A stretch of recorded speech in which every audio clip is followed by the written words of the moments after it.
I had just turned 5 years old when my mother was flattened by a truck. A wayward rock on the pavement sent me flying over the handlebars of my newly gifted red glittery bicycle. Even the stabilizers could not save me from the crash.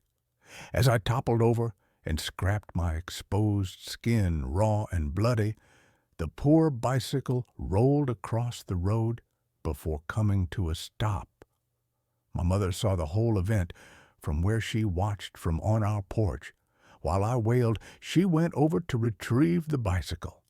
The driver of the hulking truck suffered from narcolepsy, but had not informed his employer. I stopped crying when I was forced to stare at the flattened corpse of her. The bicycle she had been carrying was crumpled and embedded into the flesh of her destroyed center mass. When I was 10 years old, there was a pair of siblings that enjoyed tormenting me. Even now, I do not understand why I became the target of their cruel acts. In a quiet alley on a sunny afternoon, they beat me bloody. They were 5 years older than me, and I was certain that they intended to kill me this time.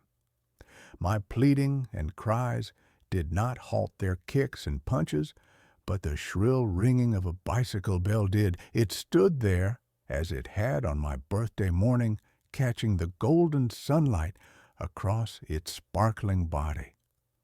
The thing moved into the alley on its own, the pedals and wheels turning as if by an invisible child.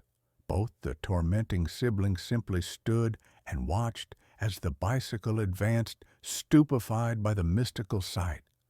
Then the chains had snapped from the bicycle's sides and snatched around the siblings' ankles. Together, they were pulled towards the waiting red glittering thing. They reached for me, their eyes full of fear as if they expected me to help them. Pinning them down, the bicycle mounted one then the other and spun its front wheel into the back of my bully's head.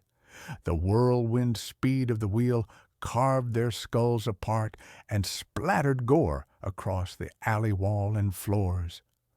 After they died their horrible deaths, I got up and walked around their corpses, knowing somehow that the bicycle would not harm me. It carried on much the same. My stepmother was a drunk who beat on my dad, but doted on me with a fascinating desperation. That developed into a terrifying obsession.